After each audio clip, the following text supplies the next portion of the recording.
Welcome back to the Warcraft news. It's a pretty big week, and if the time walking guide that we published isn't enough like free progress for you, well, there's another bit of near free heroic gear for you and an absolutely insane good farm for Valorstones and crests. That's all pretty fun, and it all matters because Season 1 is properly out, Mythic Plus, Mythic Raid, Wing 2 of LFR, and Story Mode and Surrec. So, let's get into everything that's happened. First up, story mode. So V1 of the mode is out, and it's essentially a follower raid, but it's only the last boss, and she's had a bit of a redesign. Essentially, Ansurek is simple enough to be zero stress and likely more friendly for the follower system AI. Now, you can start this in Azj-Kahet, you do a short quest line, it ties up a few loose ends, and after that, you go straight to the Ansurek boss, along with 5 Algari Expedition members as your NPCs. If you're a raider, it's not even a fight, zero friction, easier than LFR. What it will do, though, is get you a kill for Ansurek, and it will get you the final cutscene. So if you're somebody who doesn't touch raids at all, it basically means you see that content. But also, for your effort, you'll get an enchanted runed Harbinger crest. These, combined of course with the Spark, let you craft up to eye level 619 gear. That's pretty damn big, but it's also great because crafting one of those normally means you need to use 45 runed crests. In this case, you don't have to use those crests, so for the rest of us, we basically get a bit of heroic crafted gear, but we don't need to use the crests, and it saves us some gold. As for the game feature, I would say it's either a laudable and pragmatic first try of something people have wanted, or it's a paid beta test. Basically, take your pick. I mean, hell, it even causes Blizzard's UI to throw up an error, and the Great Vault counts it as a kill, but the Great Vault has got no idea what story mode difficulty is, so that's a bit awkward. Now, you unlock this after you finish the max level campaign, and it narratively gives us an answer to a very bizarre question. So, we didn't actually know when the raid takes place. As it turns out now, Ansurek and her simps are all put down well before Xal'atath's raid on Hallowfall. So if you were confused why Xal'atath was screaming in rage in one cinematic, but then next week's cinematic had her just be cool, calm, and collected, well, yeah, that's basically why. Ansurek happened before Hallowfall. Now that is straight up extremely sloppy storytelling. I think I know why they did it though. So time gating the main campaign is something that has angered people for a while. I've got a feeling they just didn't want to time gate the campaign, but for other reasons the raid came out when it did, so that's maybe why it happened. Anyway, that's the 11.0 story wrapped, but if you want an idea of what's coming next, we just released an episode of the Lore Walking podcast on exactly that, and you can get it, link below, bellular.games. Members, of course, get loads of things over there, and one of them is the Lore Walking podcast. Dozens of episodes, over 40 hours of content, and this time it is all about the Haranir. They played a small role in Azj-Kahet, but they will be playing a far larger role in the future, so enjoy the pod, you can sign up down below, and let's talk about some numbers. Mythic Plus has been out for a few days, and that means that our pal Nightstalker has put together some data and shared it with us. It's early days yet, of course, I promise a full dive into the stats soon, but for now, he's basically spotted that runs have almost doubled Dragonflight Season 4 within the first 24 hours of Mythic Plus. So, as of Thursday night EU time, there were about 730,000 runs on the leaderboard, which is pretty damn explosive. There's 1.5 million characters on the leaderboard as well, just for like unique characters. That's just the first 2 days, and it's only people doing Mythic Plus. And I don't know about you, but I feel like I have less reason to do it. As an example, almost nobody in my guild has done Mythic Plus yet. With Delves, with Raid, and the world content stuff, well, we just haven't got round to it, though loads of us are planning at the weekend, so I wonder if those numbers will spike even more.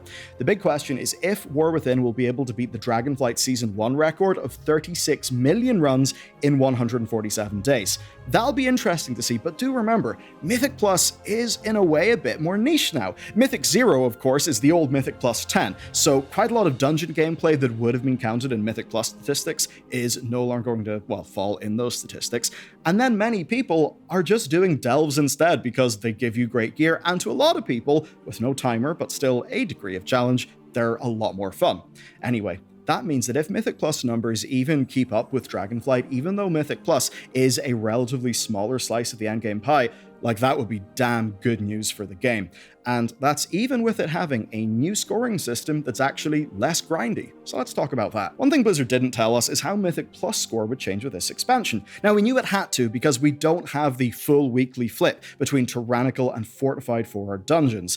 Thankfully, though, they've not came up with a new and inventive way to squeeze more gameplay out of us. They've actually done what we've wanted. You've only got to do a key once to get all of the score for a dungeon. So there is no more waiting until next week for the affix to flip just so you can get score. That means you can just go in, start blasting as high as you can, and you can immediately achieve your rewards, rather than feeling like, and it's pretty demotivating, that you want to get Keystone Master, you're actually doing a bunch of +10s or whatever, but, well, you gotta wait till next week for the affix to flip.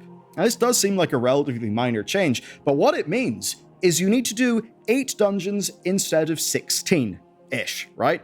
Get all 8 dungeons at +7 on average, and you'll get Keystone Master, instead of having to do 16 at that level. And if you get KSM, you'll get this lovely Magni-inspired suit, and if you've not already downed Heroic Ansarek or reached 1600 PvP rating, doing that will also get you basically a token that you can turn in for a piece of heroic gear, so it's probably worth doing if you can. Just watch out though, because when you look at the data, some dungeons are giving real headaches. So based on that data, Grimbatol, Stonevault, and Siege of Borealis, one that the Mythic Plus community loves deeply, they are kicking asses right now. But on the other hand, the Dawnbreaker is, rather surprisingly to some, pretty much a free win. Next up then, PTR Changes. The big cover story today is that the updated Judgment tier is coming with a new variant that gives you trousers instead of a robe. So pretty good if you're, I don't know, a paladin who just doesn't feel like they can crusade wearing a dress. Then the classic time walking vendor is in as well, and that means we can see mounts and absolute stacks of pretty damn expensive old school transmogs that you'll want to be farming badges for. Time walking, by the way, is currently active. It's an ideal time to get farming, and as compared to the past, you can make literally months of progress in your badges in days. I know that sounds like clickbait. It literally isn't, and you can check out our time walking guide next to learn all about that. The PTR itself is now for testing, and the new event for the 20th anniversary is full of detail. There are characters that we've basically not seen in years here that are actually giving us updates on what they've been up to. The best one I'd say so far is Lorewalker Cho. People absolutely love him, but, well, it's been over a decade since Pandaria, right?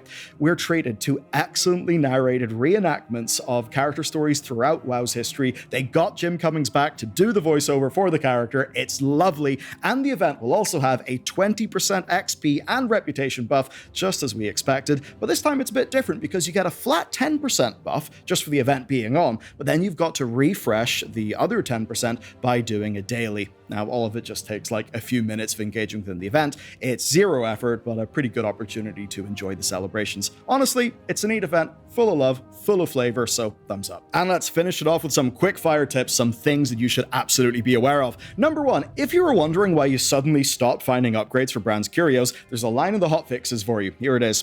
Fix an issue where learning Relic Blood of Zack Fear would prevent other Curios from dropping. So that was bad, and now that those curios are actually dropping with upgrades, your delves should get a bit more manageable. And finally for this week, a fresh way to hurt yourself, but get a lot of Valorstones for doing so. It's not really for the faint of heart. So Zack Fear on his 1 question mark difficulty can be a very, very short fight indeed. That's of course if you've got the gear, if you're, good at doing DPS and you know the tactics. He can go down in as little as 2 minutes, and for beating him, you get 25 Valorstones.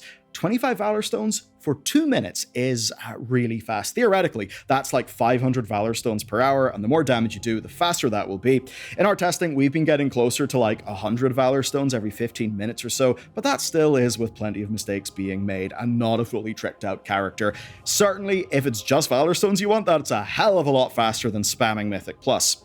If you feel up for it, we've got a quick Zack Fear guide in our Delves video from earlier on this week. It's a great way to fill up your vault, and if you want to know why time walking is super powerful, check out that video as well.